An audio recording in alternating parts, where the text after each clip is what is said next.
So 10 orang yang menang cash RM50 setiap hari. Mara voucher baju Melayu pun kita dah habis. So kali ni giliran cash RM50 pula. Kita tengok siapa 10 orang setiap hari ni. Satu hari 2 nama. Siapa yang kena yang kita tengok siapa yang kena.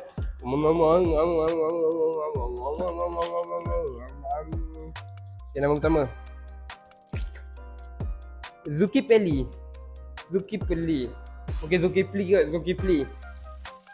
Okay, nama yang kedua. Nama yang kedua Iman. Nama pertama Faiz. Nama yang kedua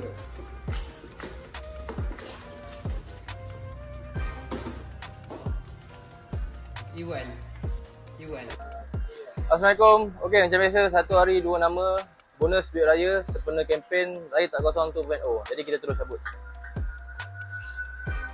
Nampak? Banyak tak? Okey, nama yang pertama Hakim.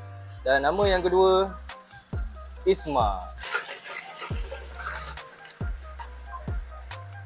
Lebih lah. Lebih. Alright. So, nama yang pertama Nasih Hanan. Dan nama yang kedua pula Khairil. Alright, itu saja guys. Okey, satu hari 2 nama Raya Tak Kosong 2.0 bersama Daniel Garas So yang pertama nama Nur Fahmi. Yang kedua pula Hazim. Yang pertama Jo Hairi. Yang kedua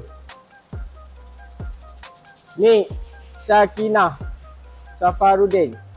Kempen Raya Tak Kosong Daniel Garas 2.0 PMJ6. So macam biasa kita cabut satu hari 2 nama untuk RM RM50. So bismillahirrahmanirrahim, kita cabut dulu. Yang pertama Zafri. Okey. Yang kedua, yang terakhir cabut Syahira. Semua yang berkena. Tengok yang pertama.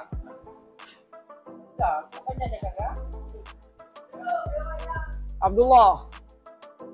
Okey. Yang kedua.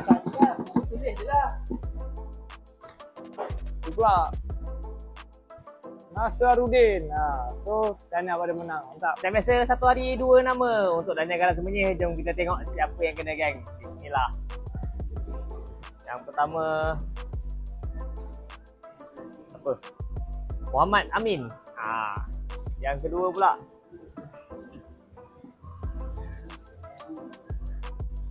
Muaz. Yang pertama Ali Aris. Yang kedua Amir Aizat. So tanya kepada pemenang. Ciao. So settle untuk hari ni. Jangan risau, cabutan cash RM50 setiap hari untuk 10 orang kita akan buat setiap hari sampai 28 hari bulan. So syarat dia simple je. Siapa yang belanja kat Daniel Garas akan boleh join lah. Kita punya kempen akan bertuah lah. So tak ada masalah.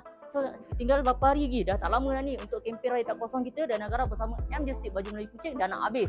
28 hari bulan kita akan announce grand prize kita menang cash RM20,000. Agak siapa yang menang tunggu live malam tu nanti.